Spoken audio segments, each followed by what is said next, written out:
no. Authenticity comes with time, when all your inspirations melt together, right, and become you. A few years back, I had an exhibition, a group exhibition in LBB. I was there together with some friends, and at some point of the night, I decided to take a walk and go check the art of the rest of the people that was exhibiting. I remember I saw great pieces of art and a lot of talent, but overall, there was one artist there that captivated my eye, something that really caught my attention. It was this art that was completely fresh, completely surreal, and very, very creative in a way that really resonated with me. So I told myself, I need to meet this guy. I need to meet this artist. And that same night, I had the opportunity to meet him and to have a conversation with him. Since then, I also did an exhibition together with this artist, and I also had the chance to make art with this artist. And I discovered something that I found really, really interesting, and is that his creative process is very, very different from my own. And this is something that I found really interesting. So imagine for a second that you want to make a painting and you have a completely blank canvas in front of you. Would you have a reference? Would you have, I don't know, a specific picture in your head that you want to reproduce? Or contrary, would you just let your subconscious, your imagination take over?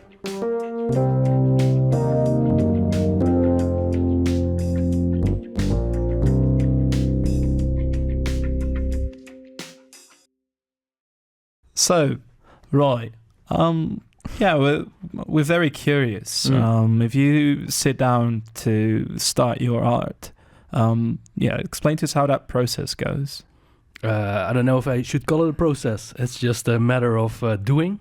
I have a couple of processes though, but my main one is like you were saying. It's just letting it go, seeing what happens, and halfway through, if you see something in it, you can pick it up and start to use your logical side of your brain, which it's not fun to do, but we kind of have to. No, but I find it super interesting because, again, for me, like the way I design my art is completely different. Before I even touch the paper, I already have sketches of what I want to do. And I have and this is the first question I wanted to ask you, is do you have more or less a clear picture of what you are gonna paint? Because again, for me, I more or less know, okay, I'm gonna paint this figure with these anatomical things, or it's gonna more or less look like this. Not every detail, but at least a general picture. Do you have that or not? I sometimes have that. But that's the thing, people have different grades of visualization in their head, right? Yeah. You've seen this a couple of times maybe. Some people can imagine an apple only as a line drawing in their head, and some people can imagine it in incredible depth and detail. And I'm somewhere in between. Right. So I can get pictures in my head where I'm like, oh, this might be cool, but it's always gonna be different than it was inside my head. Yeah, exactly. And that I think is always like that, right? Even when I try to design a picture that is very detailed in my head, is very rare actually that it's gonna look like that when I finish the piece. But for me, again, there's always something that I do before. And honestly, it's also the way it feels for me. I feel a little bit more in control, or I feel a little bit I don't know how to say it, less anxious about the process when I already have a plan.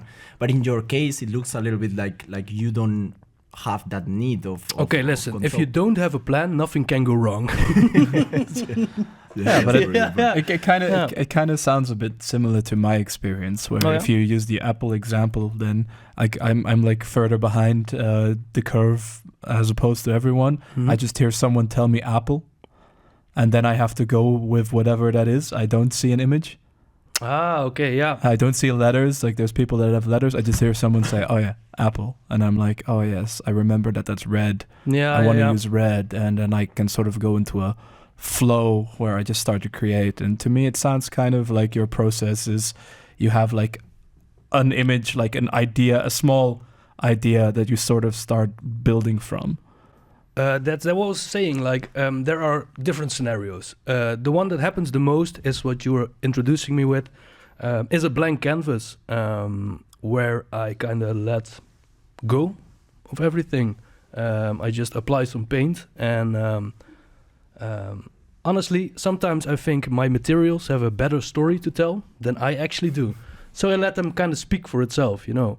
And once they say something, then I start having a conversation with it. Right. Like, oh, this is what I want. It's not happening. Okay, what does this painting want? You know. Does it happen to you actually in the middle of that process that you get frustrated or you get lost in the way because you are not satisfied with what you are seeing in that canvas? Yeah, sometimes I am. But that has a universality, right? We all are not always completely 100% happy with the things we make. But it goes into the same principle of letting things go.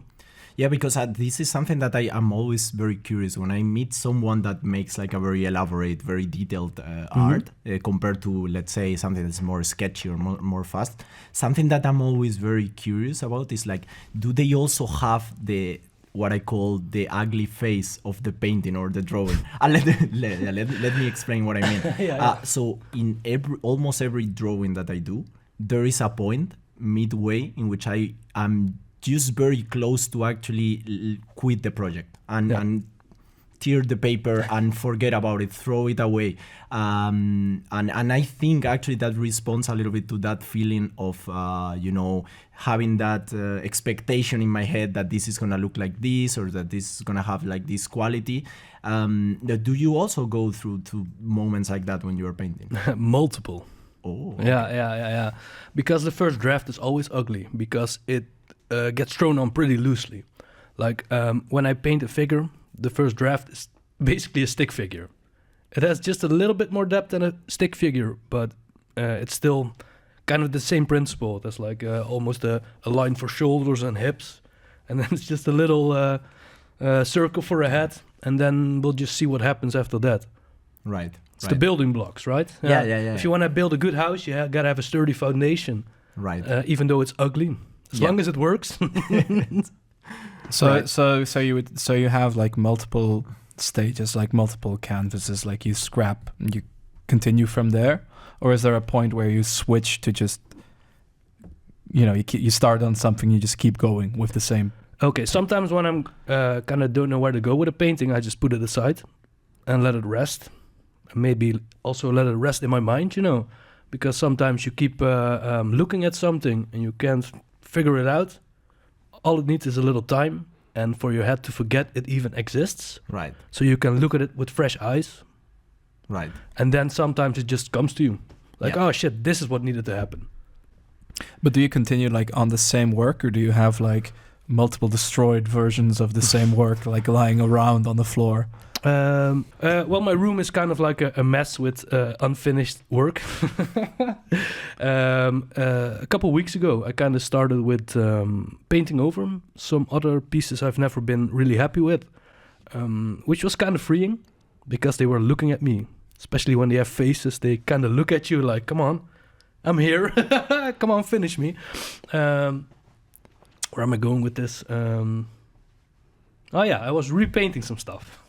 Right, and actually for the people who are not watching this episode in YouTube, first of all, you can follow us in YouTube, MosArt Maastricht. That's the name of the channel.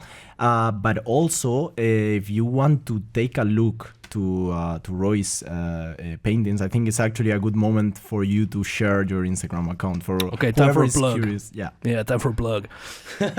My Instagram is called Roy Does Something, so it also kind of chose the name, so it doesn't really matter what I do. Can be anything, because I also make a bit of music and stuff, but it's mostly artwork. Right. Artwork. And I think we're also curious about that. We're definitely bringing that up. But something else that I wanted to ask you actually, and again, this is something that I'm very curious. Right now you are still you're studying, right? Like you are studying, but you don't have an art background from before. I mean, you didn't study arts before these studies that you're doing, right? Yeah. Well, I've been drawing kind of all my life. But I mean more formally, like in the school. Yeah. I did 1 year of graphical design, and before that, at the VMBO. Yeah. VMBO. Okay, sorry. Yeah. Normally, you have like you can go into technical stuff and more care-related stuff. Yeah. You know. You know this, right? Yeah, the things you can go in. But at this school in Roermond, they had like a graphical part. So that was pretty unique. Because school wasn't going that well. So they dropped you in the graphical class? Kind of, yeah. I kind of switched schools. I used to go in Panningen, and then I went to Roermond because they were like, we don't know what to do with you, so have fun over there. But I think it was a good choice because I did learn some basics in Photoshop and all those little things. And what are you studying right now? I'm studying illustration. Here in Maastricht? In Maastricht, yeah. Okay. At the Art Academy. Right. So I'm curious actually if to know if having that, like, let's say more structure, more formal education background in art is actually changing or is having any impact in that creative process that you were describing before. Because again, right, like you base your creative process a lot on using your imagination and letting things happen in the canvas. But when you also apply the principles of the fundamentals, right, like perspective, when you understand all those kind of things, I guess, at least for me, the more I explore them or the more I know about them, the more the more they also take control consciously in my process. I don't know if I'm explaining myself. Yeah, no, I do know what you mean. But I think it's just a principle of making it easier for yourself. Right. Yeah, because that's the whole thing. When I started painting, it used to take me like actual months to get anything done. Oh, there's a timer over there. It used to take actual months. But these last couple paintings were like, honestly, a couple of days. Right. So you think that the influence that it's having is that is making your process faster? Yeah, it's also, it's confidence. It's just practicing. Right. And it makes everything easier. If you practice cooking, it gets more delicious, right? Yeah. And you don't have to wait fucking hours. Just right.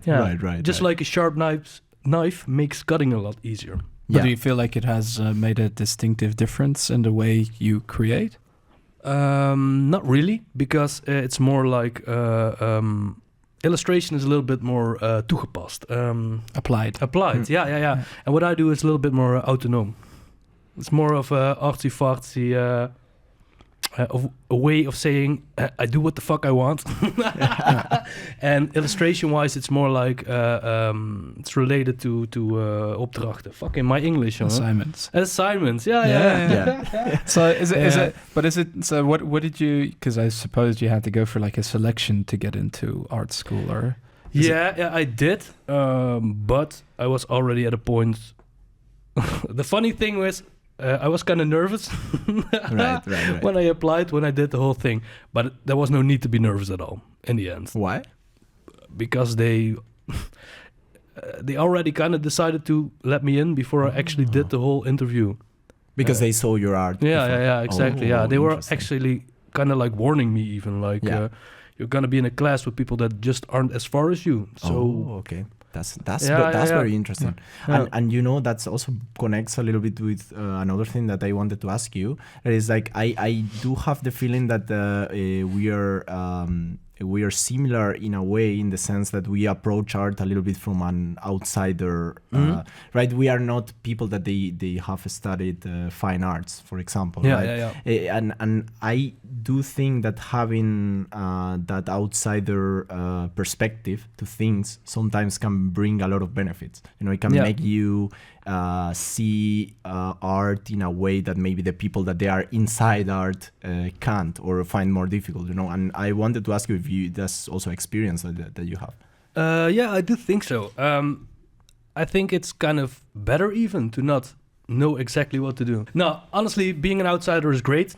I mean, it sucks for getting into the actual business side of things because you don't have any connections really. But I do think every new invention happens because somebody does something wrong or doesn't know the rules, Yeah.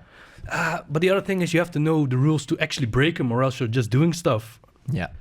Do you feel that way? I would say, for me, I can't relate on the art perspective, but I do feel like in the way I write, and maybe that's how we all sort of met, I sort of do it the same way, intuitively. I let it flow freely. And actually, when I started, when I was very young, the one thing I sort of did was I didn't want to read any poetry or whatever because I thought it would influence me. In a way, it would be like, I would suddenly just start copying other artists. It's a little bit of a double-sided thing, because if you do everything by copying, you become a copy, right? Yeah.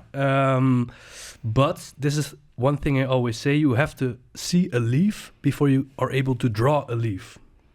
You know what I mean? You have to experience something first. If you want to represent it realistically, if you want it to look like a leaf, then yes. Yeah, even look like it, even in a cartoon sense. Right. You know what I mean? Yeah. Because you can draw a tiger, but that's not a leaf, exactly. And also, it's really difficult to escape from that, copying or doing what other artists have done already. It's almost impossible to escape from that, because most of the things that you can think of, they have been made in some way or the other, Yeah, I do agree. Yeah. So I think this is also a very good time actually to show the audience a little bit of your other face, if you want to put it like that. That is, your side as a musician. So we're gonna play actually the first track that we have today. Do you want to add anything about this first track? This first track is a little bit of a jazzy hip hop vibe. I did with my good friend Simyoung.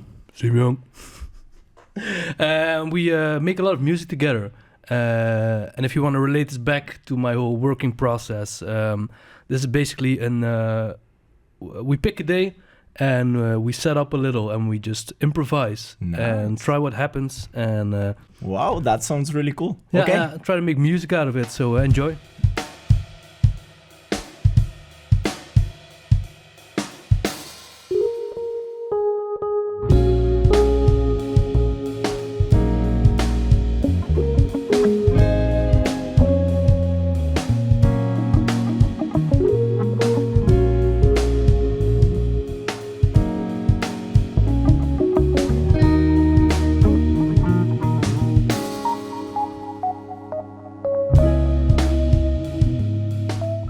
Thank you. That was a very cool track that we listened. And just continuing a little bit with that. Actually, I'm very curious actually to see what is that connection between you as a painter and you as a musician. What I was just talking about in the beginning. It's like a very improvisational thing. We like to keep the spontaneity in it. Sometimes for the best, sometimes for the worst.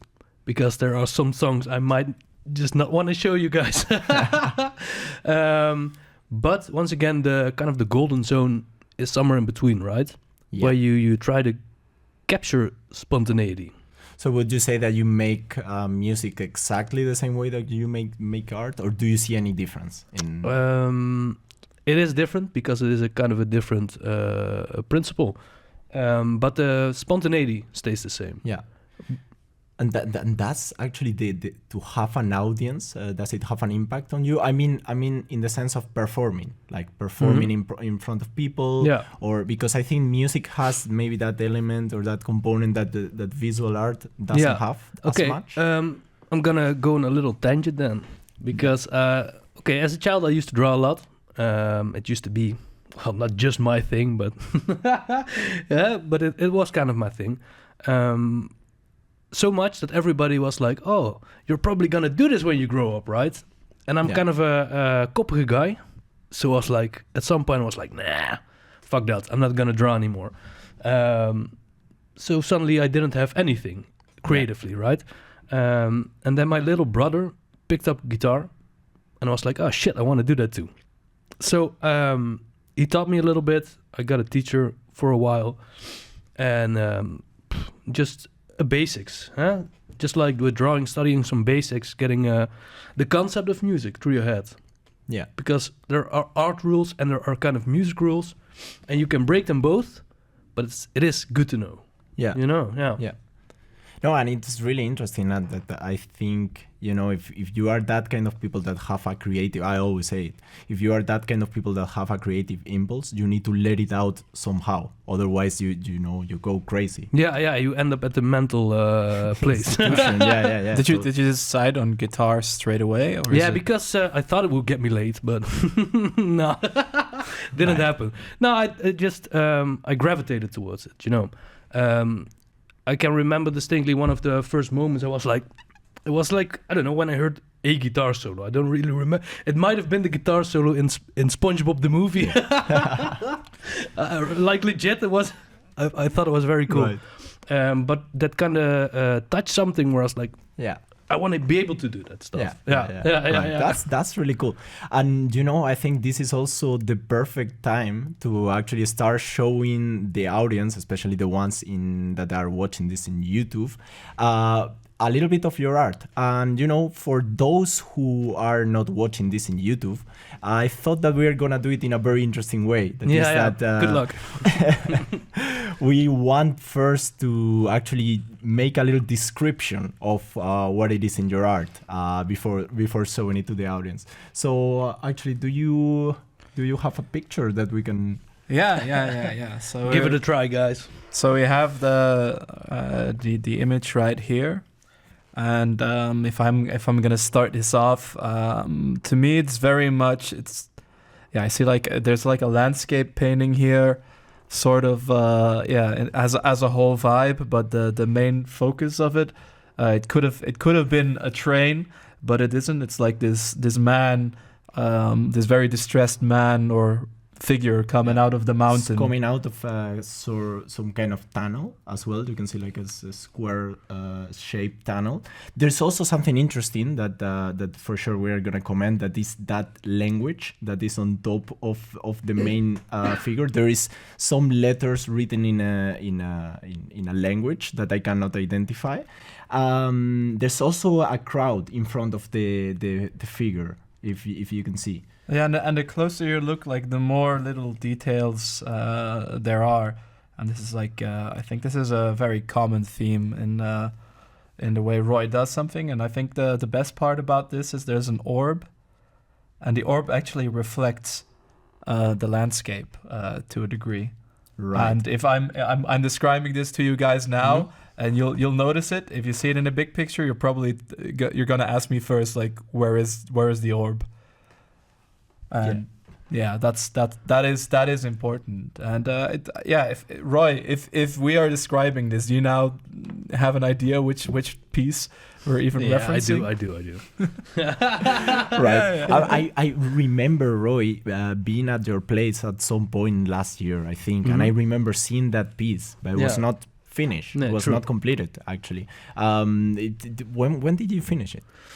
It was like... honestly, Instagram would know it better than me, because the day I finished this is probably when I posted it. Right. So Roy does something. Yeah, Roy does something. Once again, go now. Sorry for clipping the mic. I don't know when I actually finished it, but it is a kind of a unique piece in the sense that I'm terrible at dosing paint. I'm just gonna come out with that. I'm terrible at it. I always use too much. Yeah, I don't know why. Just enthusiastic. Right. But sometimes I'm either done with a piece or just done. Yeah. But I have a lot of paint left. So that was one of the canvases where I was like, okay, let's just smash this palette and this canvas together. Yeah. So it will get painted on. And that's also something I wanted to ask you about. There is many characters in your art that have that very particular kind of pink tone, right? Yeah. Is that a color that you are using a little bit as your signature color, or this is just a color you like, or how does it come? Well, it started out as just kind of experimenting with colors. Like, what do I like? Like, I needed new paint, so I was like, oh, okay, let's get new paint. And let's not get, what's it called? CYK, cyan, magenta, and geel. Yeah. But let's spice it up a little bit. Right. Yeah, let's not get the most basic colors. Because one of my concepts I would like to achieve, maybe even a bit more than I do right now, is to kind of mix more old school painting with more fresh and modern colors and stuff, and try to meet halfway between old and new. Oh, in which sense? Like, can you give me an example of that? Yeah, of course. I have like one of my personal favorite pieces. It's called Sint Joris and the Draak. Yeah, which is basically, it didn't start out as that at all. It just started out as one of those paintings where I have like kind of a triangular composition. Yeah. And it all just kind of happened. But it has a very kind of classical composition. What's happening is kind of classical. Yeah. But the way it's depicted is not. Oh, okay. That's really cool, actually. Yeah. That's a really cool conception. Yeah, I think a similar piece of Roy's more recent one is sort of has this Renaissance vibe to me. It's like a very big crowd of people, but just only you see it, you think like, oh, this might be like in the Rijksmuseum or something, just in the hallway, and then you start looking closer and it starts having these Roy elements to it. Yeah, there's like little again, a lot of details that just don't add up to that. And again, that's something that I always found really interesting about your art, that there are certain things that are really recognizable, right? Like, for example, the crown. The crown. You can probably see that there in many of your artworks. Does it have a particular meaning or? Yeah, it does share the same meaning as the whole red thing. Okay, a little story. When I was a little kid, for some reason, my parents bought me and my brothers like these little frames with it was like text in them with what our names meant. Yeah, and my name is Roy Kessels. Yeah. Cut it out once again. Which means, in French, it's an old word for king. So that's what the crown is for. And more here, regional, it means like red. Or red one, Roye. Yeah. So to kind of, it's not been my favorite thing about myself.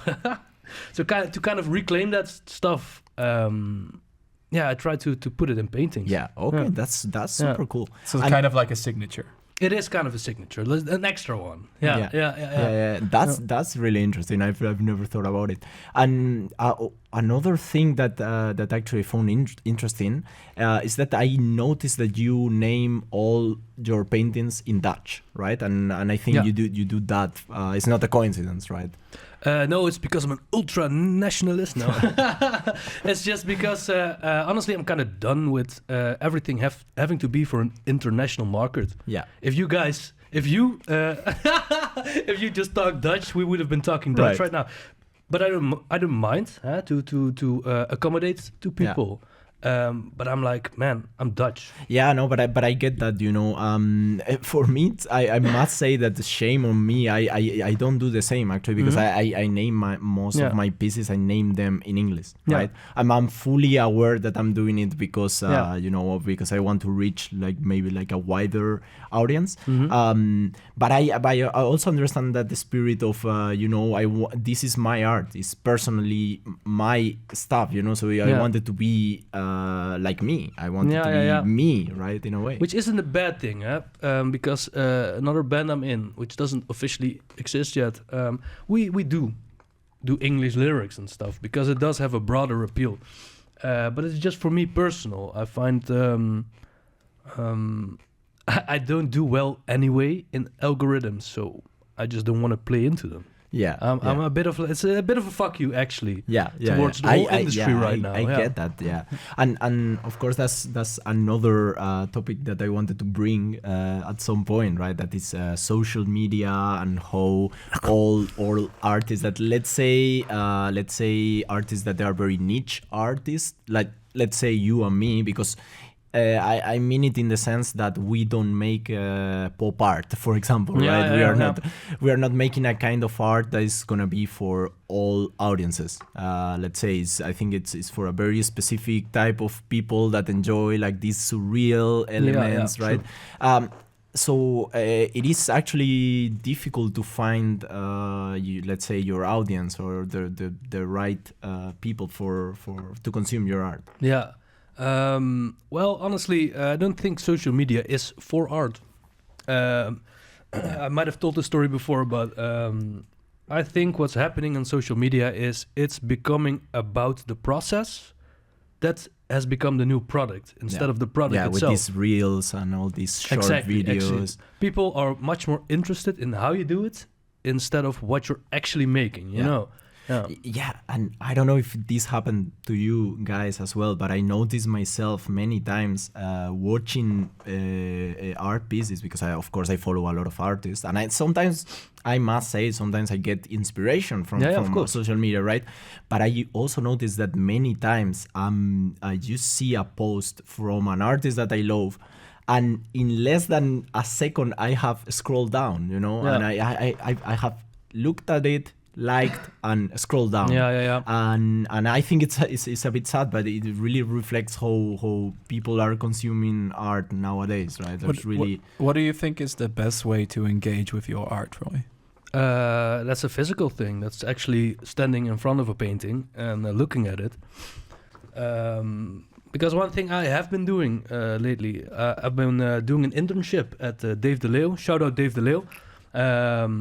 Which he told me some things that might have been good to hear, because a lot of time on school, it's like, oh, you're good enough, so it's all right. Yeah. But he was like, oh, maybe try this. And one of the things he told me was like, oh, maybe try to paint a bit thicker. Because a lot of my old work, you can see the grain of the canvas, like very easily. And some things I have been experimenting with is doing like an underpainting with lots of textures and stuff, but this is all new stuff. It's still coming. Do you use the colors that then you are gonna use in the piece, or different colors? No, because it wasn't my paint I was using. Sorry, Dave. It wasn't my paint, so I used a lot of his paints, which are not my colors at all. Right. So it was kind of like tough to work with it at first. And everything was painted over in the end with a little bit more my colors. Yeah. Okay. Yeah. That's really interesting. And do you so at my place I have like a big piece that is very textured. Mm-hmm. And is this sort of the direction you're trying to go, or is it just layering the art itself? Well, I'm still experimenting with the whole thing. One thing I've kind of decided to do is a lot of times when you have these acrylic tubes with paint, you get these like little fridges at the opening, right? Yeah. You know what I mean? I've been peeling those off and sticking them on the painting for a bit more texture. Like one thing I'm trying to do is the more you get to the foreground, the more texture there is, right? Yeah, exactly. Just to emphasize the depth. Yeah, exactly. But it's all kind of an experiment still. Yeah. I think one of those works is kind of finished, but I'm still like, if it's finished or not. Exactly. You need to try it out. Yeah. And that's interesting because that's something that you can do with painting, but not with drawing, definitely. True. Because drawing is flat, and that doesn't matter how many layers of graphite you put on top of it, but it's flat. I also wanted to ask you, because you used to do a lot of ink. Yeah. I remember also in the moment that I met you. Now I think you are a little bit more focused on painting. But do you still do a little bit of those ink projects? Not really as projects, more as like they are exercises. Right. You know what I mean? So practice. Yeah. Okay. There's a difference, I think, with making work and practicing. Yeah. And practicing is just to make your work easy. Yeah. Yeah. But the final work, let's say, is the paintings. Yeah. Well, I used to do a lot of black and white drawings because it was not the easiest to do in concept. Yeah. But you don't need a lot of stuff. You need paper and a pen. Right. So that's very easy and very... I must say that some of the first... I remember actually the first drawings that I saw from you, because they were in Helden, in an exhibition. Where was it? In this restaurant. Koen. How was it called? Koen. Yeah, exactly. So that was the first time I ever saw... Was the restaurant called Koen, by the way, or was just the guy called Koen? No, I hit the both. Okay, top. Yeah, exactly. And that was the first time that I saw those ink drawings. And also referring a little bit to what we mentioned before about that language, for those who doesn't know, Roy has made some years ago a comic.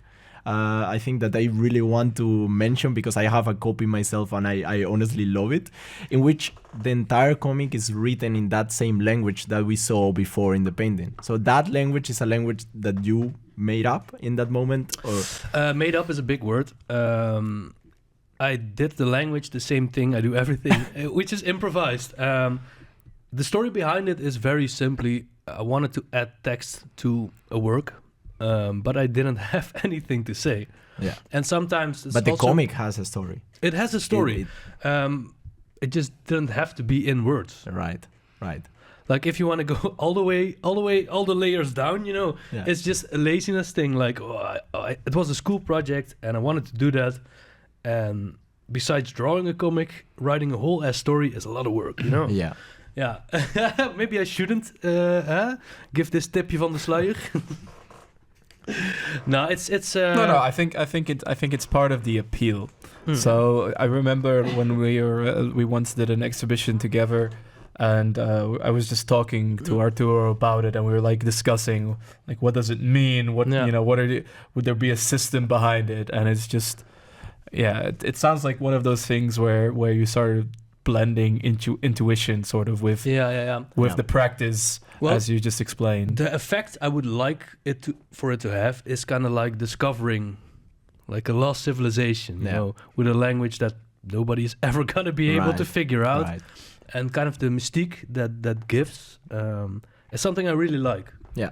And also if you put legible text on something, that most of the time becomes the main focus. Yeah, it distracts a little bit the attention from the art itself and from the feeling of the art itself. Yeah. No, I completely agree. And I would say now the text itself is like part of the art. Mm-hmm. It is an art form in itself. Exactly. I mean, it's not a generic font. So. Exactly. I was kind of wary for that because especially these last couple of years, I feel there have been a lot of shows and comics where those kind of like alien glyphs, to call it like that, like Rick and Morty, have become very prominent and stuff. True. And I was kind of wary that I would be too categorized in that thing. Yeah. So I think I took my inspirations a little bit closer to home. Yeah. Than trying to actually make it alien. There are actual like. Some things are like have Roman numerals and have like Hindi. Yeah. There are some little things I pick from everything and try to imagine together. But because that's the interesting thing, because when you take this comment and you read it, actually, you see these characters, you don't understand them, obviously, but they make sense in a way. They look in a way in which that could be a language. It doesn't look like random. It's body language. Huh? Yeah. It was also kind of my idea for the whole thing, like try to challenge myself to be able to make a comic without using any text. Right. Right. No, I think. Is that still something you carry in your work now?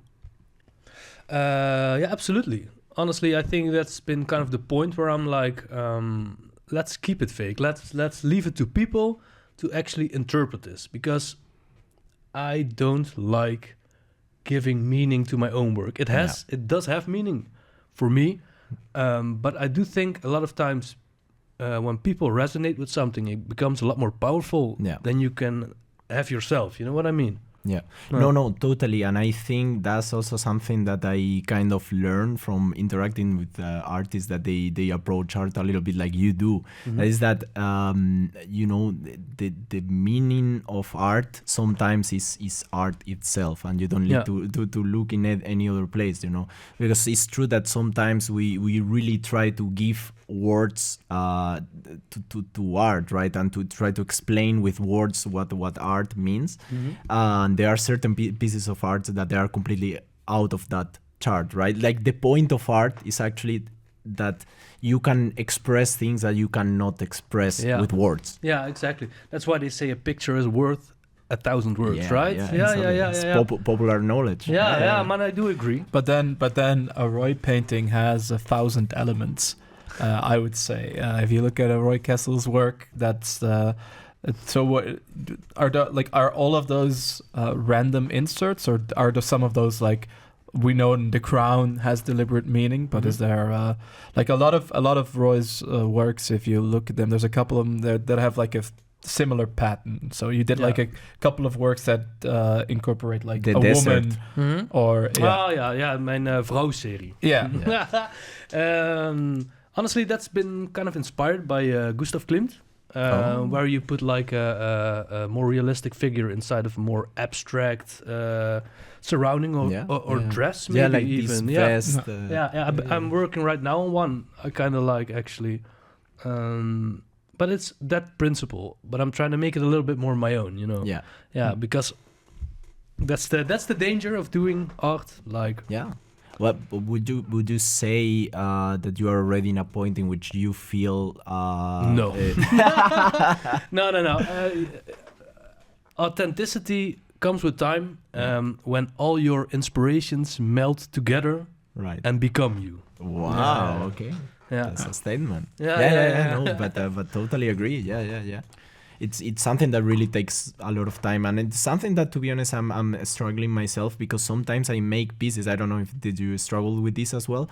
I make a piece and I feel like this is different from what I've been sewing before. This is a different style, or this is a different topic, and I feel a little bit like, maybe this is not what people is expecting, and I have a little bit these doubts in my head. Normally I after I put it out, I forget about it and I'm fine, but sometimes I find a little bit hard that balance between keep exploring and keep doing things interesting, and having a more defined style that is consistent and is always recognizable, and it's like, that's an Arturo Garcia, or that's a Roy, I think it's good to explore. There is just one point where it becomes a little bit like fuck, I'm gonna smack talk Picasso. I'm gonna do it right now. No. Somebody has to do it. Yeah, somebody has to. After finally. all these years. Why not with yeah. Both things are good. It is good for your branding to have a very recognizable thing, but at some point it becomes boring. Yeah. Right. Because even though people are afraid for new things, it also does excite them. Yeah. You know what I mean? Yeah. Exactly. And I always defend that you need to do whatever motivates you to keep doing art. Whatever it is. What motivates you to keep doing art? Myself. Yeah. I think to keep it fun and to keep it something that I enjoy, in the moment in which I'm doing something and I'm having the feeling that I'm doing this just because of the views or just because of whatever that is not bringing me any joy, then I try to quit that direction and go in a different direction. And I did that many times, actually. I tried things that they were like, this, I think I'm not doing it for the right reason. And because again, I think if I will be doing that for long enough, and at some point I will just quit. I will just start doing something else. Is it the moment it stops meaning something to you? Yeah. Yeah, exactly. Yeah. We live in a shitty time for that, I think, because you kind of have to be on social media, and if you're not pulling numbers, that automatically kind of gives you the feeling. I like to give these artists this dilemma that sometimes I think myself that is like, Okay, a little bit like the dilemma of the falling tree, right? In the, if no one will see your art again, did you art? And you know for sure that it's gonna reach 0 people for the rest of your life. Will you still make art? Now, that's a good question, actually. It's a difficult one. Yeah, that is a difficult one. I think I would, but differently. Yeah, right. Yeah, How different? Well, I do think art is kind of made to be seen. Yeah. You know what I mean? If you do it just for yourself, it's therapy. Yeah. You kind of get rid of a feeling, or you kind of get rid of some frustration. But then you can also buy a boxing bag and just hit that motherfucker. Yeah. So I do think art is like a very kind of egocentric thing in that way. Like it wants to be seen. You want it to be seen. Yeah. You know what I mean? So when you don't do numbers on social media, you kind of automatically feel like, shit, why am I doing this?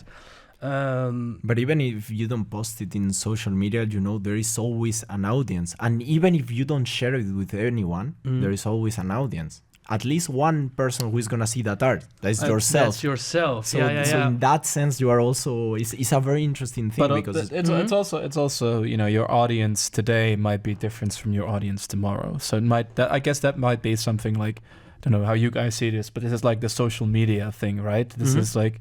We have these older painters, like one of the big stories, like sometimes it's a misconception, but we have these classical painters, some of them, they didn't really, it didn't really vibe. They weren't that world famous person. The Van Goghs, the Rembrandts, they're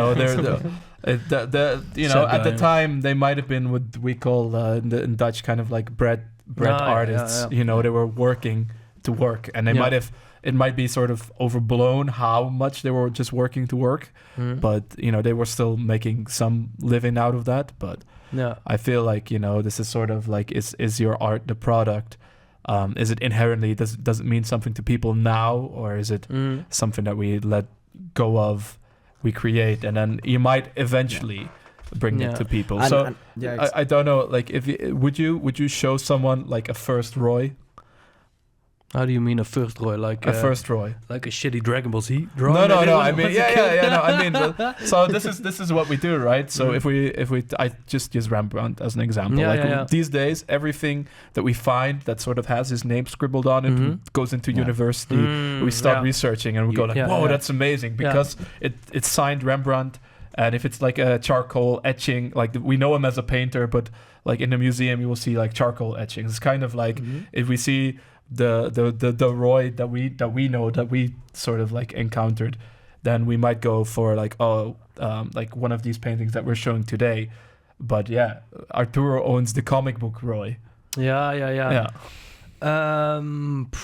Wait, so what's your question? The question is like, because you guys are talking about, we're talking about like if the audience assigns meaning to it, but that's also the audience today. So if your picture doesn't do well today in social media, does that matter as much? Because if I look at I might look at an old picture that you did and find that like amazing, whereas you might have left that behind. Yeah, of course, that's a perspective thing. Funny thing about that is sometimes I think older music I made is better than newer because there's distance. Yeah. I said it in the very beginning of this podcast once, like sometimes all you need is distance to be able to appreciate your own work. Yeah. Okay, funny story. The band Lichtelijk Vies, we have made some EPs, and I was like, hanging out with Siem some time ago, and he opened like the folder, and apparently we had like a whole ass EP. I don't remember at all. And we actually checked it out, and I thought it was one of the best things I ever did. Wow.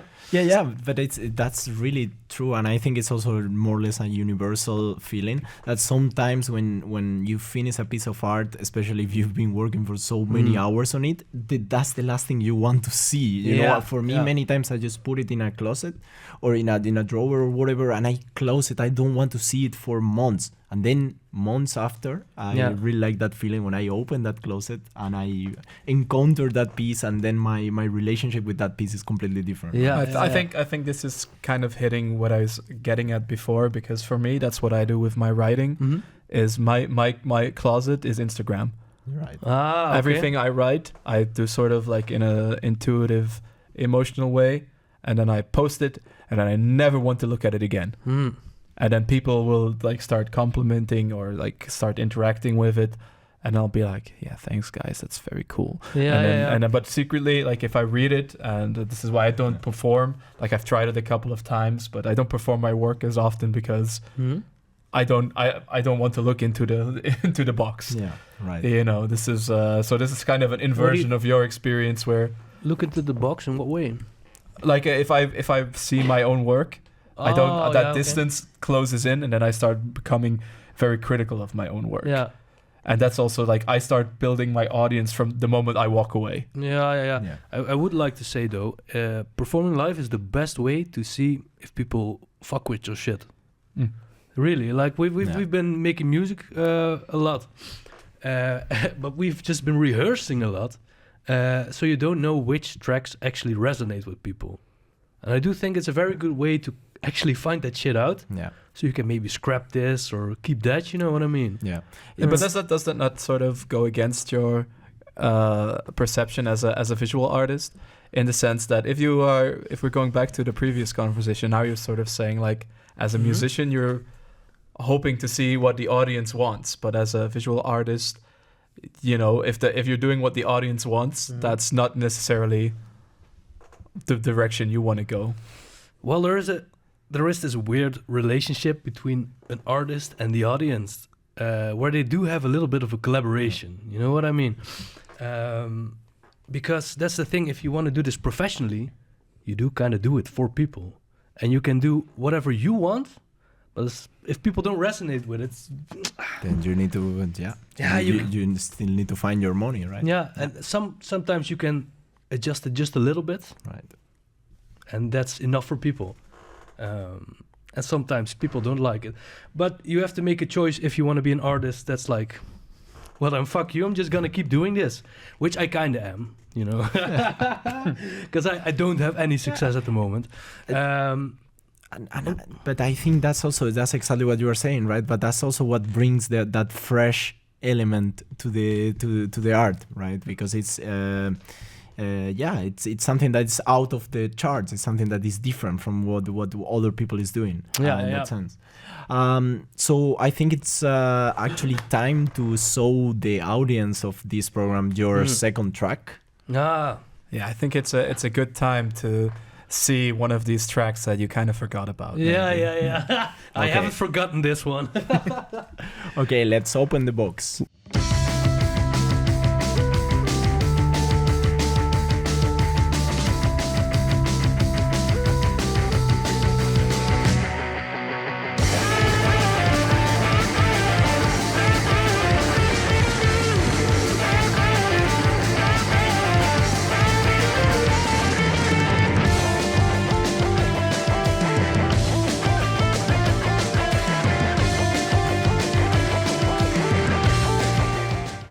I think this is actually almost time to be wrapping this fantastic interview. Just to talk a little bit about the track.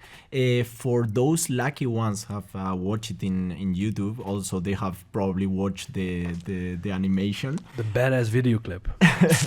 Yes. Sorry. I'm disrupting right now. Go ahead. No, that's all right. But is there anything that you want to mention about this track in particular? Well, this was the track where it all started with. It started out as a school project where I had to animate, and I had this crazy ass idea with this whole deep world and these crazy buildings and all this stuff, until I realized I only have a couple weeks to animate that stuff. And I was like, nah, that's not gonna happen. Let's make this a YouTube shitpost. So it kind of turned out that way, which I actually kind of prefer. Especially in the time I had, because the other thing would have been an unfinished mess, and this is kind of complete. But it was fun. It was a fun exercise to do this, yeah. And are you gonna do any more animating? Or I'm doing one right now for an upcoming band that's gonna happen. It's called Light Behind You. We had one show, and we kind of have like an album ready, kind of for a while. So get to it. But I'm doing another animated video clip for it. It's a little bit more serious. It's a bit more based on rotoscope animation, so I do have a lot of like reference material. Nice. And it's been a lot more work. I can imagine. I can imagine. Yeah. Are you gonna post it somewhere?